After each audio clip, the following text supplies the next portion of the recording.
Bonjour à tous, c'est Elise et bienvenue sur cette nouvelle vidéo pour Crazy Little Crafts. Aujourd'hui, on prend de l'avance avec un projet pour la fête des mères. Et comme vous le voyez sous mes mains, on va créer un petit tableau à offrir. Alors en début d'année, j'ai acheté ce cadre sans but précis en magasin de bricolage. Il mesure 18 cm par 24 cm. J'ai volontairement pris un cadre gris pour qu'il s'accorde et mette en valeur une créa, quelles que soient ses couleurs. Je commence par récupérer le passe-partout qui est fourni dans le cadre et je vais m'en servir de repère dans un premier temps. Donc je vais tracer des repères au crayon, découper dans du papier Florence un rectangle de même dimension que le passe-partout, puis toujours avec mon crayon, je vais également tracer le contour intérieur du passe-partout. Ça m'aidera à me repérer dans l'espace visible car je compte bien utiliser le passe-partout dans la création.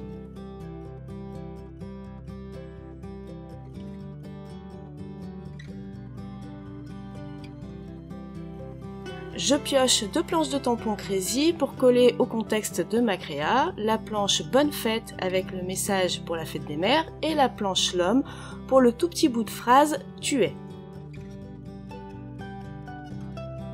Dans ma planche de précision, je place mon message principal bien centré sur mon papier. Et puis après réflexion, j'ai décidé finalement de le tamponner sur du calque et non pas sur ma base.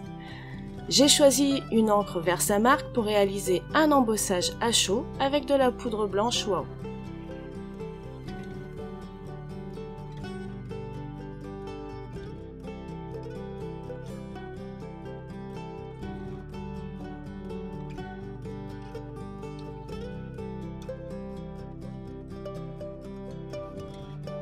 Une fois la poudre fondue, j'ai déchiré mon calque pour créer un cadre volontairement hasardeux autour du texte. Et pour que le calque soit bien visible dans la créa et qu'il y joue un rôle, eh bien je vais user les bords. Enfin je vais pas vraiment user les bords parce que le calque ça s'use pas, mais je vais créer des micro déchirures tout autour.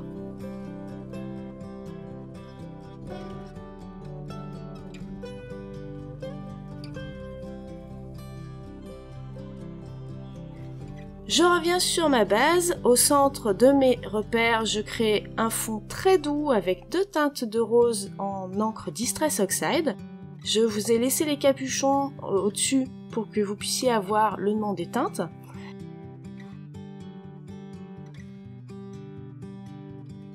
Et quand mon fond me plaît et qu'il est suffisamment vaporeux à mon goût, je lui ajoute de la texture en humidifiant un sachet plastique. C'est mon sachet spécial patouille.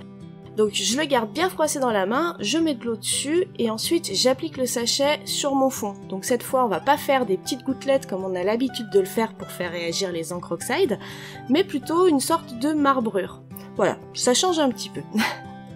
Ensuite je reprends la teinte rose la plus claire et cette fois je vais la tamponner avec le mini fond 4. Donc mon tampon, je vais pas le mettre sur un bloc acrylique, je vais le laisser directement sur mes doigts, comme ça je vais avoir un effet très aléatoire au niveau du tamponnage. Pour un côté un peu plus festif, un peu plus cadeau, trésor, je vais également mettre plein de petites gouttes de peinture dorée. J'utilise de l'aquarelle métallique et je prends mon carton spécial projection pour ne pas en mettre partout sur mon bureau.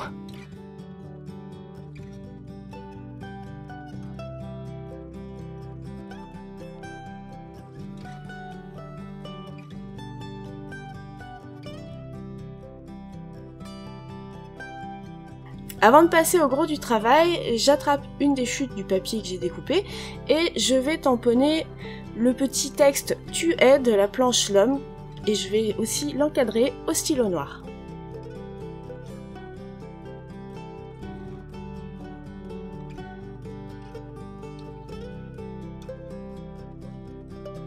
Bon voilà, je mets tout ça de côté, ça laissera le temps à ma peinture dorée de sécher et je récupère d'autres chutes de papier de bonne taille cette fois. Donc le but est de réaliser des lignes de fleurs avec la technique du masquage. Je tamponne une première fleur, je lui pose son masque et j'en tamponne une autre qui passe un petit peu par-dessus. Là encore, je lui pose un masque et j'enchaîne comme ça en variant les tailles pour la planche fleur de crocus et parfois je mets une petite jonquille vue du dessus de la planche Hello Printemps pour apporter un petit peu de variété.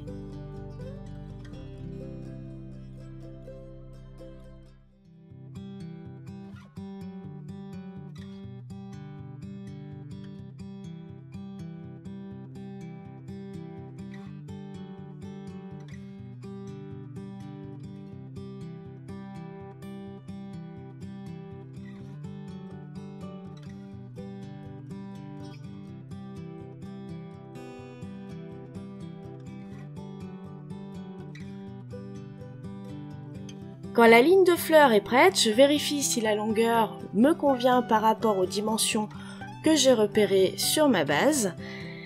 Et ensuite, je passe à la mise en couleur. Alors oui, j'ai déjà bien amorcé hors vidéo, mais je vous ai gardé 3 fleurs pour vous montrer en détail les 3 combos que j'ai utilisés dans cet ensemble.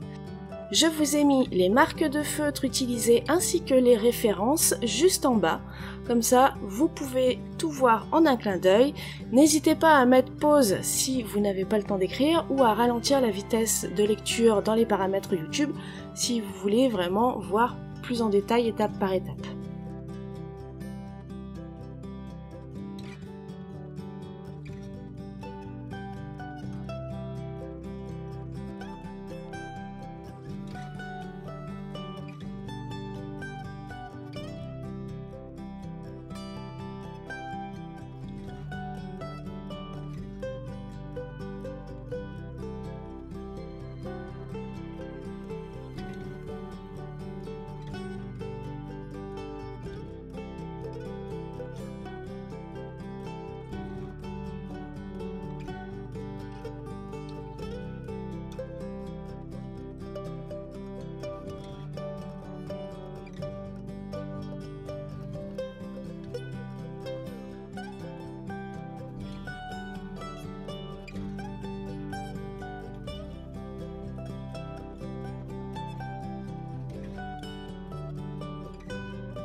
Donc, quand la mise en couleur est terminée, je prends mon petit ciseau et je découpe ma ligne de fleurs en laissant un petit millimètre de blanc tout autour.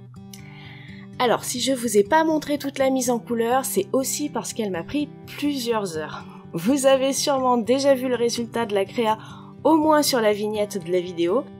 Et il n'y a pas qu'une seule composition de fleurs, mais il y en a beaucoup. Voilà, je vous les mets toutes ici. Donc il y en a pas mal, ça prend beaucoup de temps et dans un cas comme ça, je vous conseille de vous mettre à l'aise. Pour ma part, j'ai pris un thé et je me suis posée devant des vidéos à regarder, bref, un petit moment de détente tout en étant productive. Allez, il est temps de composer tout ça maintenant. Je regarde un petit peu comment je vais placer mes éléments et quelles lignes de fleurs je vais utiliser. J'en ai réalisé de diverses tailles pour m'adapter au format avec un petit peu plus de liberté. Je profite aussi que la base soit sèche pour gommer mes traits au crayon, parce qu'on sait jamais, faudrait pas que ça se voie. Finalement, je vais ajouter d'autres petites taches avant d'assembler tout ça. Donc des taches noires cette fois, pour donner un peu plus de caractère à la composition, et aussi en rappel à l'encre noire utilisée pour les tampons fleurs. Et pour aller un peu plus vite, je sèche mes gouttes avec un pistolet chauffant. Je passe à l'assemblage. Je viens juste coller mes bandes de fleurs directement sur le passe-partout du cadre. Donc je l'utilise finalement comme un support et un élément à l'intérieur de ma création.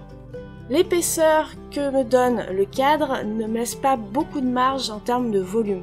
Du coup, c'est le passe-partout qui va m'aider à en avoir un petit peu. Il me reste 2 petites compos de fleurs et donc ces 2 petites compos, je les colle cette fois par-dessous. Je repasse à mon petit sentiment qui sera au centre de la créa. Donc comme je l'ai embossé en blanc et qu'il va venir se poser sur un fond rose un peu pâle, il va pas beaucoup se voir. Alors pour le faire ressortir, je vais créer une ombre sous chaque mot avec un feutre à alcool gris. Et pour que ce soit plus facile et éviter de baver, je le fais sur l'arrière du calque. Quand c'est fait, je peux coller mon élément. Alors je mets juste de la colle sous le mot merveilleuse. Comme ma composition sera sous verre, pas besoin de veiller à ce que chaque élément soit très bien collé, puisqu'il n'y aura aucun risque qu'on les accroche en manipulant le cadre. Je vais refaire quelques taches noires, mais de façon un petit peu plus contrôlée avec du Crystal Drop. Donc juste des petits points, pas de volume, et principalement sur le passe-partout, pour qu'il soit en accord avec la compo du centre. Ensuite, proche et sur mon élément central en calque, je vais ajouter des sequins transparents. Donc ça rentre un peu dans l'épaisseur du passe-partout. Donc j'utilise des transparents, des blancs irisés et du gris, et ils proviennent tous du mélange de sequins à mort virtuelle. Quand tout est ok, je peux coller mon passe-partout sur ma base. Donc cette fois j'utilise du score tape pour cette étape, et je fais très attention à ne pas mettre les doigts dans le crystal drop, car non, comme d'habitude, je n'ai pas attendu que ça sèche. Mais cette fois, pas de catastrophe. On n'a pas encore tout à fait fini. Déjà, je vais ajouter de la lumière à mes fleurs avec un feutre Posca blanc. Si vous en avez un plus fin, je vous conseille de l'utiliser. Bon, moi le mien fin ne marche pas. D'ailleurs, il a jamais voulu marcher. Et mon stylo gel blanc, c'est même combat, il a marché au début et puis plus rien. Bref, bon, j'ai un peu la poisse avec les stylos blancs, on va pas se le cacher. Ensuite, je vais terminer ma compo en ajoutant mon petit bout de texte « Tu es » au-dessus du sentiment principal, pour avoir une continuité. Et à ce moment-là, je trouve qu'il manque un petit quelque chose pour répondre à cet élément que je viens de rajouter. Du coup, j'attrape la planche de tampon Alchimie et je vais tamponner le petit cœur qui se trouve dans l'une des étiquettes. Et pour ancrer seulement ce petit cœur sans l'étiquette, j'utilise mon feutre Memento noir. Je le tamponne, je le découpe et je le colle.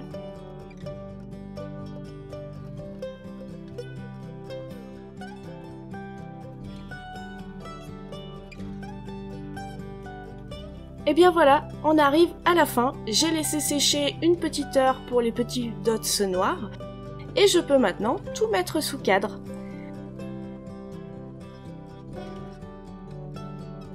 Alors oui, c'est un petit peu long à réaliser, mais entre nous, le résultat, il en vaut la peine, non?